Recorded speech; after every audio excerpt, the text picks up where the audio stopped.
Headlines here this noon. The former manager of Kennett Township is facing some serious allegations this noon. Lisa Moore is accused of embezzling more than $3 million from the township over 7 years. Our Joe Holden has the details. Good afternoon. Lisa Moore is the former township manager here in Kennett Township. She was fired earlier this year when fraudulent activity was discovered. Well, we tried to ask Moore about these allegations. She stole more than $3.2 million from the taxpayers here in this Chester County community. She had nothing to say, and family and friends surrounding her did their best to keep us from her. They say you stole $3.2 million. You want to say anything to the taxpayers in Kennett Township? Do you have anything to say at all? They say you got busted after a fraud alert went off in France.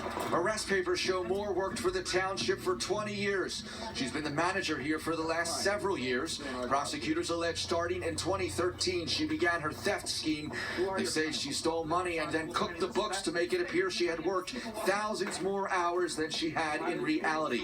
Last year alone, court records show Moore took an additional $400,000 on top of her already $130,000 salary paid for by the taxpayers. On a trip to France just last year, a fraud alert was issued by a bank for suspicious activity.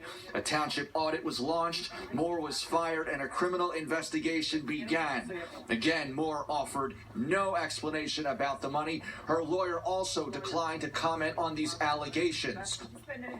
Moore was released on $500,000 unsecured bond. That means she did not have to post a penny. Also, she is permitted to travel to Puerto Rico. People here at this township building expected to address these allegations and also some claims about who was watching the store. In Kennett Township, Chester County, Joe Holden, CBS 3 Eyewitness News. In other news this noon, a police chase ends in a crash in the Brewerytown section of Philadelphia. The crash happened early this morning at 10th and West Norris Streets. Police say the van was stolen and the suspects tried to get away on foot. One person is in custody right now and there are no reported injuries. Still ahead on Eyewitness News, Walmart is now apologizing for selling a Christmas sweater. And some say that sweater shows Santa in a very naughty light, and it has a lot of people talking. Tiffany. We're talking about